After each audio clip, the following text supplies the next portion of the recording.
Have you ever noticed how most streamers grind for years and still can't even make rent, while a handful make millions just by reacting to memes? That's not a coincidence, it's by design. Let's talk about why 99% of streamers will stay broke and why it's not even their fault. So here's the thing, everyone tells you the same story: stream consistently, build a community, stay patient, and one day you'll make it.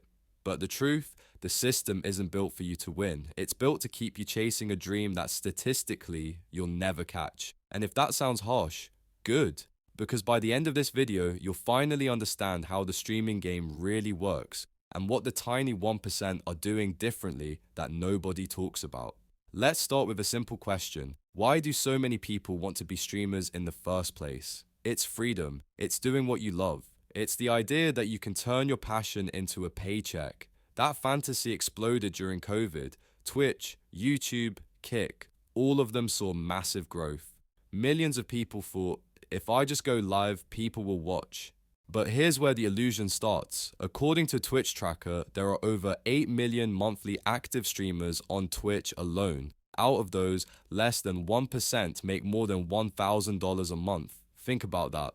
99% of people putting in hours, grinding, buying gear, and trying to make something out of this are making less than a part-time job at Starbucks. And again, it's not because they're lazy, it's because they're fighting a system that's already decided who wins. Let me explain. The first thing killing most streamers is discoverability. Twitch is not built to help new creators get found. When you go live, you're buried under thousands of other people playing the same game. The algorithm doesn't care about how hard you worked, how funny you are, or how good your content is. It just shows whoever already has the most viewers, and that's it. It's a feedback loop that rewards the big and ignores the rest. You could literally be a genius entertainer with perfect lighting, funny reactions, and crisp audio. But if you don't already have viewers, Twitch will treat you like you don't exist.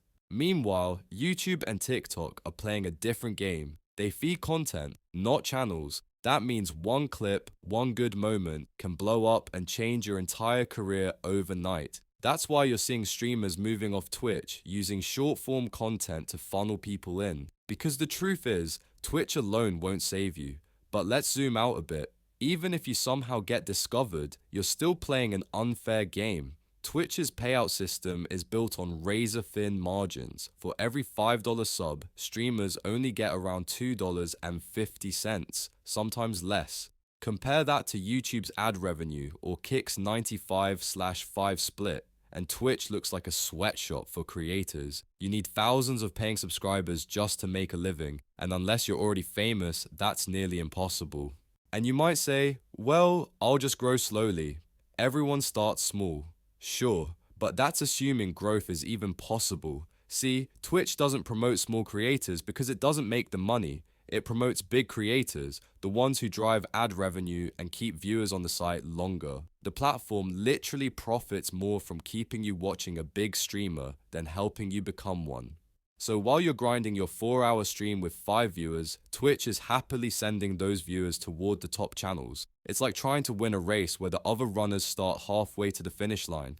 Now, here's the second reason 99% of streamers stay broke. They're focused on streaming instead of building a brand. Streaming feels productive. You hit go live, talk to chat, play your game, and log off feeling like you worked hard. But the problem is, streaming is not content. It's raw material for content. The big streamers, the ones who made it, don't just stream. They repurpose everything. They clip, edit, post, and flood the internet with their face until you can't escape them.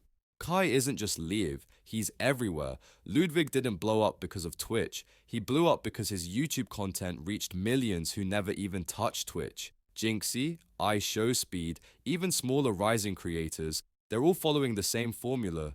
Use short form to build discovery, use streaming to monetize attention, and build a brand that lives outside any platform. If you're streaming for 6 hours a day and spending 0 time editing or posting, you're not building a business, you're running on a treadmill. You're moving, but you're not going anywhere. And I get it, it's not easy. Editing takes time. Posting clips feels cringe at first. You might think, who's even gonna watch this? But that's exactly how every big streamer started. They didn't wait for perfection, they flooded the feed with moments. Because in today's internet, Attention is the new currency. The more you show up, the more valuable you become.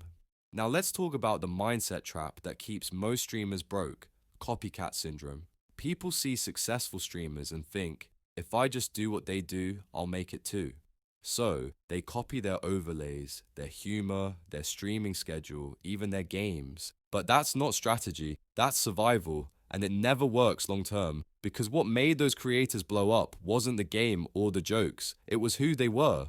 The algorithm doesn't reward imitation, it rewards attention, and attention comes from authenticity. Here's the brutal truth. If you're trying to be the next XQC or Pokimane, you've already lost. The next big streamer won't be a copy of someone else. There'll be something completely new, someone who breaks the pattern. Maybe it's their personality, their editing style, their humor. Whatever it is, it has to be different.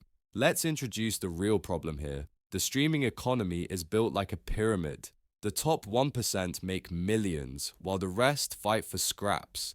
It's the same dynamic you see in music, acting, even sports. Except streaming is worse because the barrier to entry is so low. Anyone with a webcam and Wi-Fi can join. That sounds good. Until you realize that means everyone is competing for the same attention, and attention is limited. You can't make more hours in the day for people to watch you, so the only way to grow is to steal attention from somewhere else, from TikTok, from YouTube, from short-form trends, and that's what the smartest creators are doing. They're not streaming more, they're streaming smarter.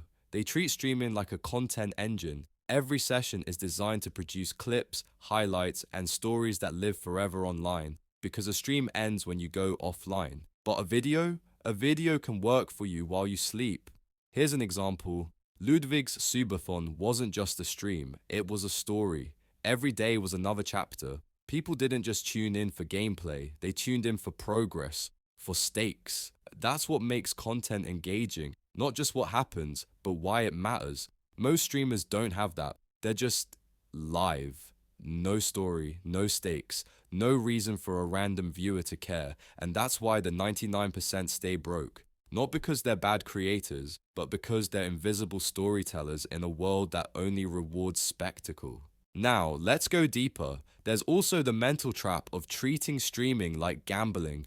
Every time you go leave, you're pulling a slot machine, hoping today's the day a raid hits, a clip goes viral, or a big streamer notices you. It gives you just enough dopamine to keep going, but never enough to actually win. It's a psychological trap that platforms love because it keeps you coming back. You're the content and you're the customer, and that's not your fault. It's design. The same principles that make casino games addictive are built into streaming platforms. Constant engagement, unpredictable rewards, social validation, all of it keeps you hooked. You're not lazy for falling for it, you're human, but once you see it for what it is, you can start playing differently. Because here's the secret, the 1% don't play the streaming game, they build their own. They treat Twitch, YouTube, and TikTok like tools, not homes. They diversify their income, they sell merch, build communities off-platform, create Patreon pages, do sponsorships, coaching, editing, events. They create ecosystems. They don't rely on subs, they rely on brand. That's how someone like Ludwig can leave Twitch, move to YouTube, and still thrive. Or how Kai can stream for a brand deal one day and make more in a week than most people make in a year. They're not just streamers, they're media companies. And before you think, that's only possible if you're famous, remember, everyone starts small. The difference is how they think. Most streamers think like entertainers. The successful ones think like entrepreneurs. So what's the real fix? Stop trying to make it on Twitch. Start trying to own your content. Use Twitch for what it's good at. Live engagement, but build your audience elsewhere. Clip everything, post daily, learn editing basics, write titles that make people curious, and for the love of all things holy, tell a story. Don't just play, entertain. Don't just talk, connect. You don't need to stream 8 hours a day to grow. You need to make 8 hours of content work for you after the stream ends. And maybe you're sitting there thinking, that's easy for you to say. I've been doing this for years and nothing works. I get that. But here's the truth. Most people quit right before things start clicking. The algorithm doesn't reward effort. It rewards consistency. Not just consistency in posting, but consistency in improving. Every upload, every clip, every stream, a tiny bit better. Because the longer you stay in the game with a clear head, the more the odds tilt in your favor. The 99% will stay broke, not because they're doomed, but because they never adapt. They play the same game every day, expecting a different result. But the ones who escape, they realize streaming isn't luck, it's strategy. So, if you want to be part of the 1%, stop thinking like a streamer and start thinking like a brand. Streaming is just the surface. What matters is everything underneath. The story you tell, the content you create, the people you impact. That's where the real value lives. Because when the camera turns off, your brand is what keeps working for you. And that's the difference between streaming for a living and streaming just to survive. Thanks for watching. Now, if you want to know the real reason why streamers are getting paid more than doctors, click the video right here. And if you enjoyed, make sure to like and subscribe.